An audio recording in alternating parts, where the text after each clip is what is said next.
Zibby Owens, and you're listening to the Webby-nominated podcast, Moms Don't Have Time to Read Books. This episode of Moms Don't Have Time to Read Books has been sponsored by Himalaya, the best app for discovering, listening, and organizing podcasts. Himalaya was nice enough to reach out and make me an editor's choice, so now they're a sponsor. Check them out at Himalaya.com or in the App Store. I'm here today with Claire Dederer, the author of two critically acclaimed memoirs, Love and Trouble, A Midlife Reckoning, and Poser, My Life in 23 Yoga Poses, which was a New York Times bestseller and has been optioned for TV and adapted for the stage. I also reviewed this book a long time ago in The Observer Playground magazine, which I used to write for. She has contributed to the New York Times, the Paris Review, The Atlantic, The Nation, Marie Claire, Elle, Real Simple, and many other publications. She's a fourth-generation Seattle native and currently lives on an island in Puget Sound with her husband and children. Welcome, Claire. Thanks for coming on Moms Don't Have Time to Read Books. I'm so excited to be interviewing you. I know I've told you this before, but I read your memoir, Poser, My Life in 23 Yoga Poses, when it first came out, and I just absolutely loved it and haven't forgotten it all this time. I always think about it. So I'm really delighted to be interviewing you about it. Hooray. Hooray. Thank you for reading. It's funny, that book is, I think, 10 years old now. And so it's sort of, I had to, I'm reaching back in the recesses of my memory. Well, we can still recall what happens in it. I know you've written another book since, Love and Trouble, and we can talk about that. And I want to hear about the one you're working on now as well, but I can jump around a little bit. What was it that made you write your first memoir? Like, what inspired you to write it? Well, I didn't have any idea that I wanted to write a memoir at all. I had been a book critic and a film critic and a journalist for maybe 10 or 15 years, and it would never have occurred to me to write a memoir. But at the time, I was doing a lot of yoga and I was reviewing a lot of yoga books. I happened to be writing a lot at that time for Yoga Journal. And so I would review yoga books for them. And honestly, they were just, they were terrible.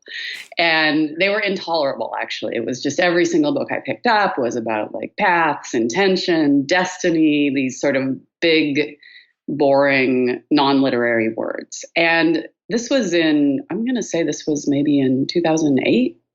And there were no books that dealt with yoga that were, smart and funny and literary, which many of the people I knew who did yoga were, right?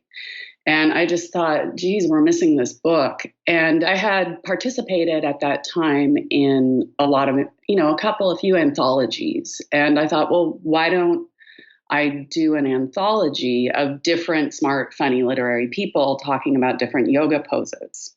Right. So I knew of certain people who weren't yoga experts, but were good writers who could write well, and each could select a different pose.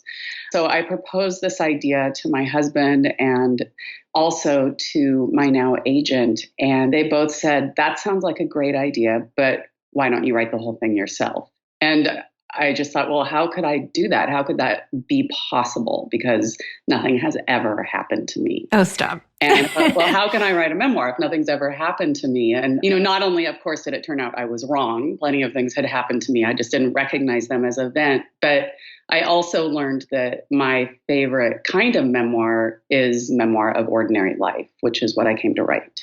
The way you had it structured, how each chapter was a different pose, I've been hearing all of this like anti-essay book sentiment that essay books aren't as popular. And I don't know why. I love reading essays myself. And I felt like yours, although it was a strong narrative, obviously, you still broke it up into little discrete sections like that. What do you think about this whole people don't want to read essays? I mean, do you agree with that? Well, yeah, that was interesting. When I sold the book, there was definitely some concern about it being too essayistic. I was lucky enough to get to talk to a lot of different editors when I sold it. And I think especially having been a magazine and newspaper writer myself, they were concerned that it would be too broken up and that it would have this essayistic quality. And that was a big, big concern. So the idea of building a narrative arc out of small chunks was very much at the forefront of my mind when I wrote that book. So I do think there's a tension in it between these sort of nuggets and this larger structural shape, which is the case with my second book as well. However, all that said, I feel like this idea of a problem with essay books is starting to fade away a little bit. I feel like there have been more popular essay books and that people are more open to that form now. But of course, we're in this moment that's just problematic all the way around for personal writing. It's getting much harder to sell literary memoir.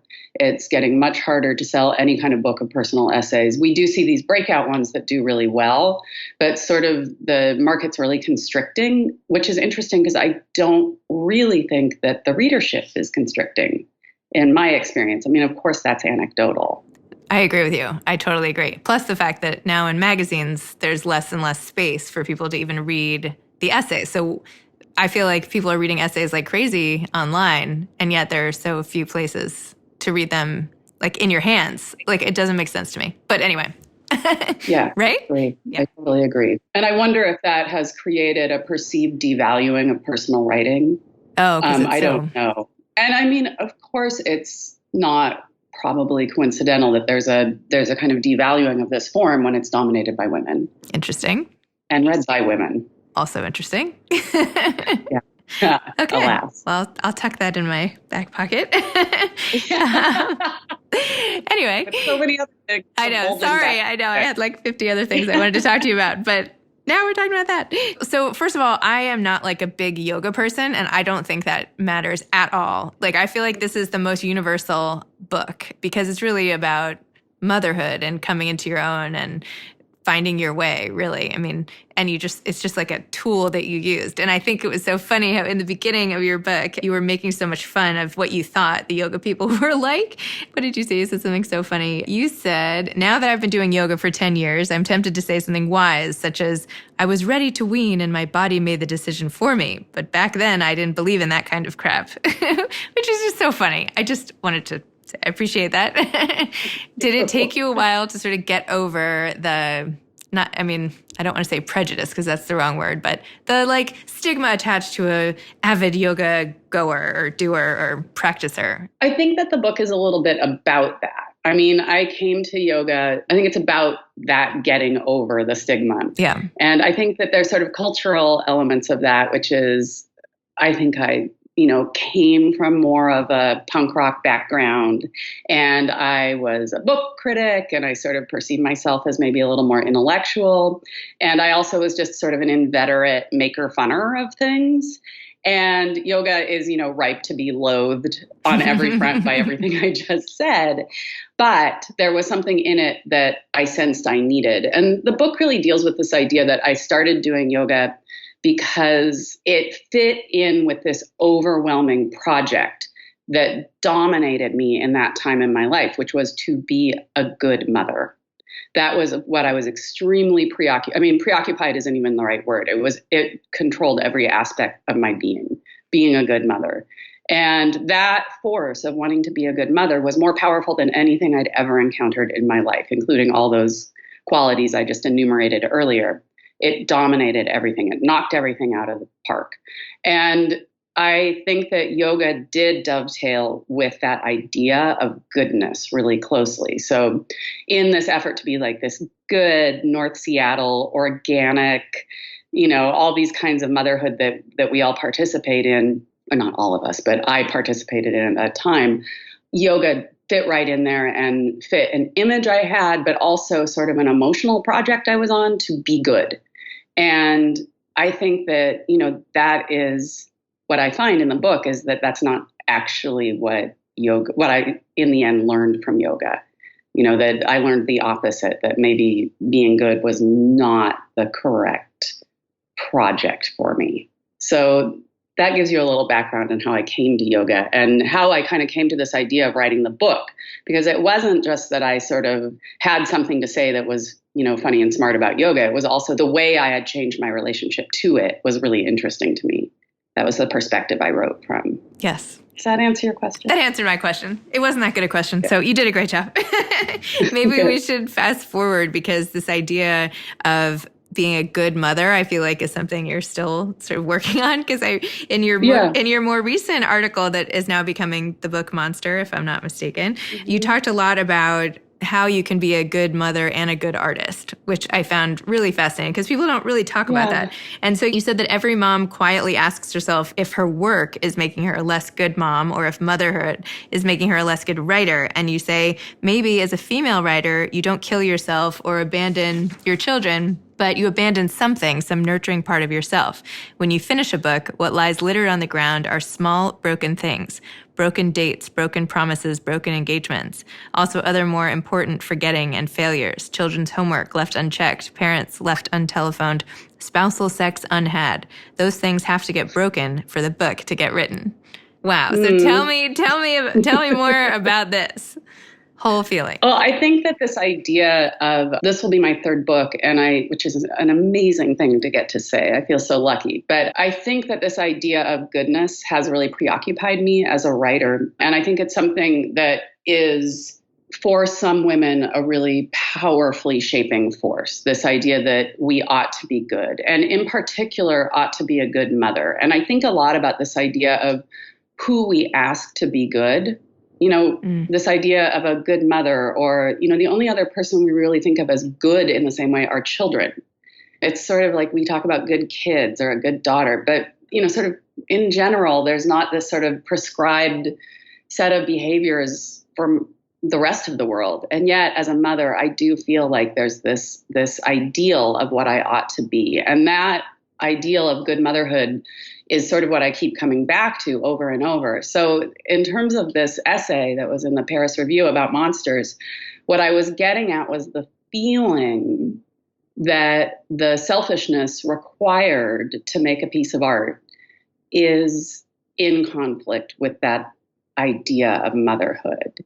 And I think that, the word selfishness is problematic and true for me. I think that it's, you don't have to put that value charge on it. You don't have to say it's selfish to break a date or to, shut the door and to get your work done. But I think for women, it can feel selfish, right? So it has to do with this internal feeling that when I don't call my mom back so I can go to work, that somehow I'm not being a good person, and that my artist and my motherhood, my personhood, my daughterhood are in conflict. And I think that living with that feeling is a part of what a lot of women, and honestly, a lot of artists, live with. It's funny because it's the opposite of selfishness, really, because what you're doing is taking your own life and trying to help other people by sharing your experience of it. But it's only selfish in that maybe you're not benefiting the few people around you. It's like people who go off to war not to make, but they have to leave their own family to go off and fight for the country, right? Like it's like a personal sacrifice versus do you see what I'm saying? A little bit? Yeah, maybe? I actually have thought about that analogy before, as embarrassing as that is. That, okay. This so I'm not crazy. No. I hear it. Yeah, I think that the problem is that most writers hate themselves. Right? I mean, it's sort of universal. So you're sitting alone in your room doing your work, and you're trying to believe in this moral compact you have with the reader, right? Or this moral contract where you're saying something true and the reader feels less alone. And I really believe in the morality of that. I believe that that's the function of personal writing, of memoir. I've seen with my own eyes and felt as a reader how important that relationship between writer and reader is. But when you're sitting alone in the room with just your computer and your self-loathing for company, it can be really hard to remember that and not feel bad about doing the other things that involve tending to your family or your friends or whatever. I'm going to send you some of those little plastic figurines of G.I. Joes, and you can put them next to your laptop or something. It's a little reminder, going into battle for everyone's sake. Wait, so tell me what this new book is going to be about. I know I haven't talked a lot about Poser or Love and Trouble, but I'm so eager to hear more about it. For Monster, what's it going to be about? Well, so in my book, Love and Trouble, I wrote a lot about the filmmaker Roman Polanski. I was writing about my own experience growing up in this sort of hypersexualized environment of the 1970s, right? And being a kid navigating, a girl, not just a kid, but a girl navigating that world. And so one of the things I do in the book is sort of play with this idea of Roman Polanski as the kind of totemic figure of that time, or sort of this story through which I'm able to think about my own experience of having been sexually predated during that period, which is very common for a lot of women my age, the 70s and early 80s. And so I take Polanski's rape of Samantha Gailey and sort of put the two stories next to each other, not to co-opt that story, but just as a way of reflecting and looking at my own personal history. So I did a lot of researching on Polanski for that book, which has 2 long sections about him. And I was fascinated by him. I became fascinated with his biography. His parents, were persecuted in the Holocaust. He hid out. He came to America. He's the great, one of the greatest filmmakers ever. His wife is killed which is newly in the news because of the Tarantino film. His wife is killed in the Manson killings, and then he enacts this terrible crime. So it's like all of 20th century flows. You can see I'm getting excited. Flows into this one character. And then he sort of takes all that badness and does this terrible act. So I became really preoccupied by his story. And at the same time, I still loved his films. And I would still watch Chinatown or Rosemary's Baby or Repulsion, or even his later work that he's made in the last 10 years. And I would buy it. I would pay for it. And so I became really interested, this was probably in about 2015, in what exactly I was doing, right? What am I doing? I, of all people, know more. I'd read all the depositions of the girl he raped. I knew everything he had done. And yet somehow I was still able to consume the art. And that problem of me as an audience member became really interesting to me. And I started to think about, terrible people who'd made great art and sort of what to do about them. And I was less interested in them as in us, us as the audience. I became interested in this idea of trying to write an autobiography of the audience. What are we doing? What's our story? How does the film change when we know what we know? So I sort of floated this idea for a book to my editor and my agent, and they were excited about it. And I had probably been working on it for a year and a half when the Weinstein allegations came out and Me Too hit. And all of a sudden, the whole country was preoccupied with this question. So I took this first chapter of the book and published it in the Paris Review, and it had this sort of explosive response. And that's basically where I jump off from there, is I just keep exploring different aspects of how we as the audience respond to this work. But it's been a really strange experience because it was kind of a lonely project that I was thinking about by myself that suddenly became this globally interesting project. So that's sort of one part of the book. But then the other part is, does it take some kind of selfishness or monstrousness to be an artist? And what do we do as writers or artists in the face of that? So there's sort of a half of the book. You can tell I'm really working on this because it's awesome. I love it. I'm brimming with it. There's half the book that has to do with us as audiences, and half like, how do we work this out as artists? And really, what do we do about the problem of love? What do we do about, none of this would matter if we didn't love the work.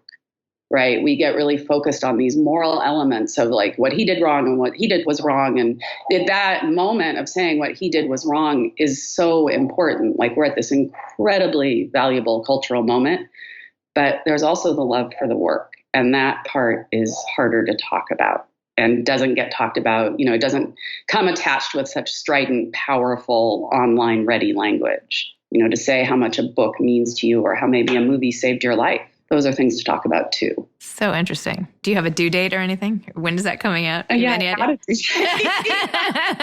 not to stress you out or anything, but I have a draft and I'm just kind of cleaning it up. Nice. So.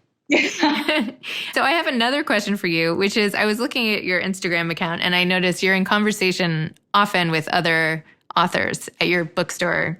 It must be by where you live or something. So when you are in conversation, because I've been starting to do that more myself, I'm looking for any tips. Like, what have you found that's been really helpful when you're talking to other authors and interviewing them yourself? What secret sauce, please?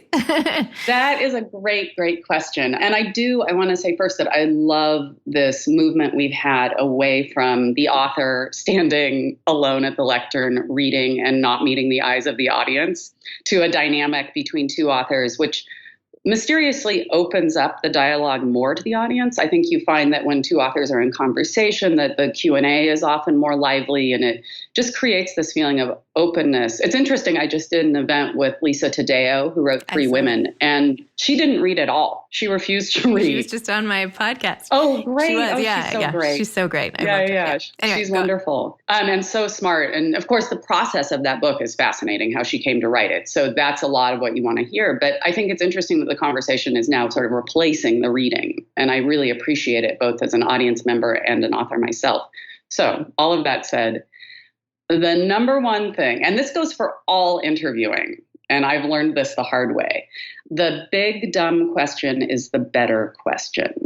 So the job of the interviewer is to not make the interviewer shine, but to make the author shine. And what I see in bad Q&As over and over is when the interviewer has a long, complicated question that is designed to show how smart the interviewer is and how much research the interviewer has done, and doesn't open up the space for the author or the person being interviewed to say what they need to say, which is really the objective of everyone present, is to hear what the author has to say.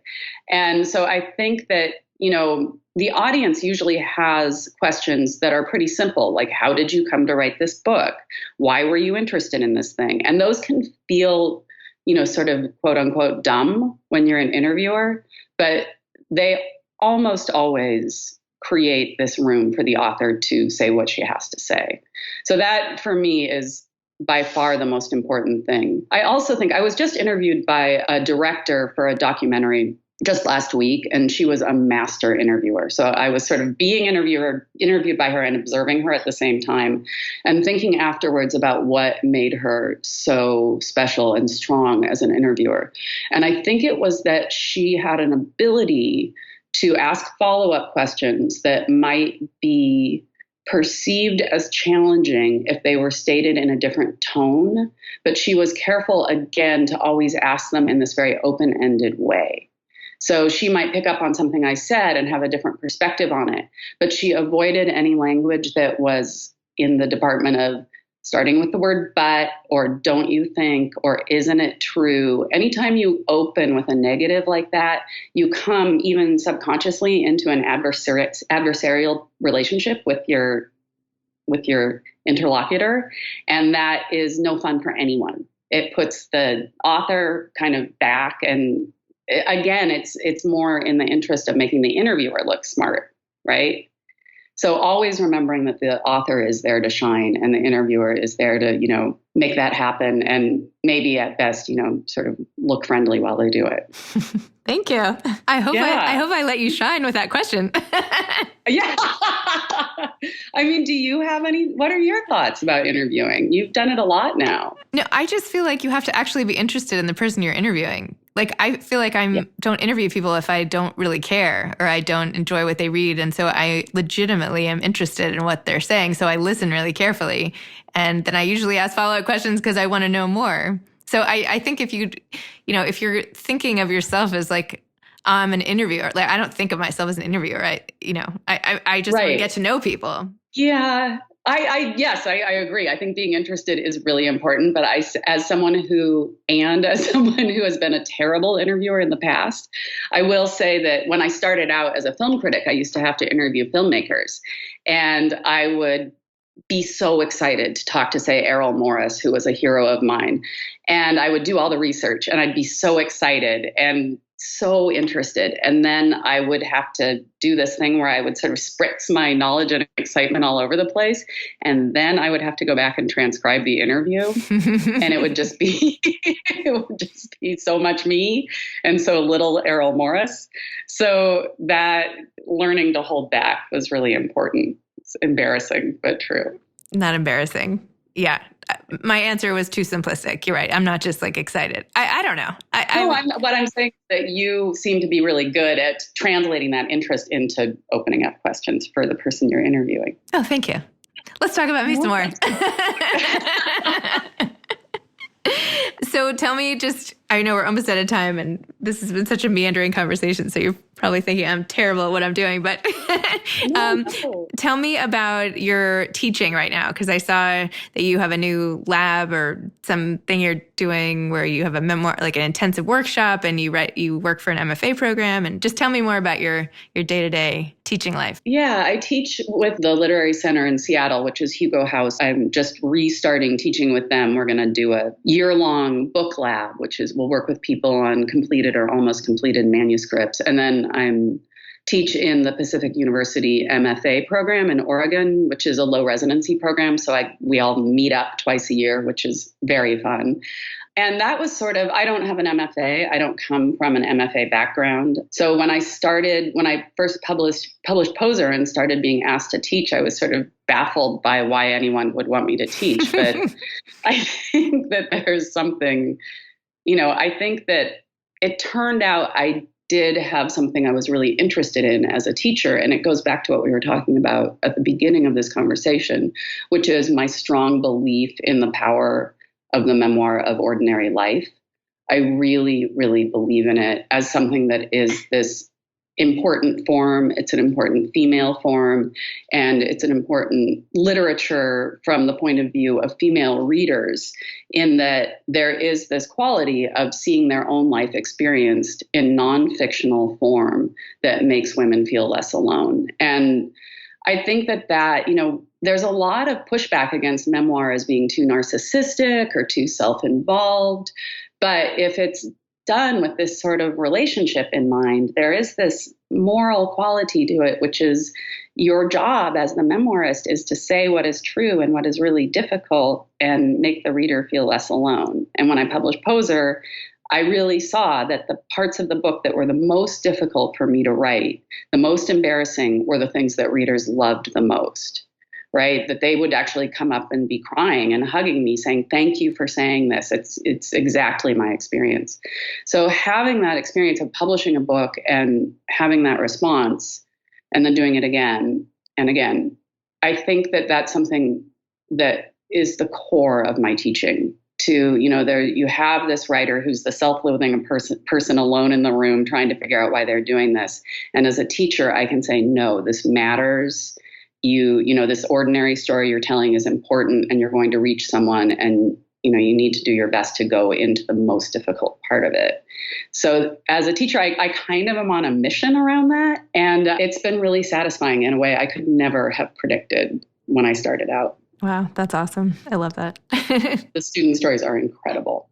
I bet. I mean, I love reading people's everyday stories. That's what life is all about. I mean, how few of us are actually, I don't know, running countries the everyday that's what we have to go on, really. I mean, and to find something that's a document of ordinary life that's well written is just, it's the most satisfying thing to me. I agree. I'm obsessed with reading memoirs. So I'm. Oh, you are? Yeah. My favorite category. What are other memoirs that you love that fall into that category? That's putting someone on the spot. But Dani Shapiro has been one of my favorite memoirists for a long time. I read Slow Motion when I was in my early 20s or so, and it stayed with me forever. And now I've actually reconnected with her. I'm interviewing her tomorrow night, actually, or Friday night. And Inheritance was also amazing. And just hearing it, it's like you're sitting and talking to someone. I mean, those are just too offhand, but... No, Slow Motion was really an influence for me, and she's been incredibly helpful. She's such an amazing supporter and helper of other writers. But yeah, Slow Motion really does do that. She passed away, but there was a memoir I loved called Drinking: A Love Story by Caroline Knapp. Yes. Did you ever read that? That was so good. Now I'm going way back on my all-time favorites, but that was one of my earliest. I love that. It was so good. And I reread it again recently, and I'm at a different place in my life than I was then, but I don't know, just stays with me. So that's amazing. I read it when it came out. I loved it. And I just reread it this year. I actually listened to the audio. Yeah, exactly. And it was even better when I revisited it. I was more impressed by it. Yeah, it's a great book. And then I felt like when she died, like I knew her, which of course I didn't really, but you develop these relationships. Anyway. That was heartbreaking. So memoir, yes, the mission. I'm all about it. Thank you for sharing yours. And thanks for sharing your story, because like all your other readers, it stayed with me for all this time. So Oh, I'm so glad. Yeah. I love hearing about love for that book. That's great. Thank you for listening. Of course. Yeah. All right. Well, thanks for coming on Moms Don't Have Time to Thank Read you Books. so much for having me. And we'll meet in real life at some point. I would love that. Me All too. right. Okay. Take care. Bye-bye. Bye-bye. Thanks again to today's sponsor of Moms Don't Have Time to Read Books, Himalaya, the best app for discovering, listening, and organizing podcasts, Himalaya.com. Thanks for listening to Moms Don't Have Time to Read Books. You can follow me on Instagram at Moms Don't Have Time to Read Books. Thanks so much to Steve and Ryan at Texture Sound for the sound editing. And thank you to Morning Moon Productions for providing this fantastic intro and outro music. Thanks for listening. You could always email me at zibby@zibbyowens.com.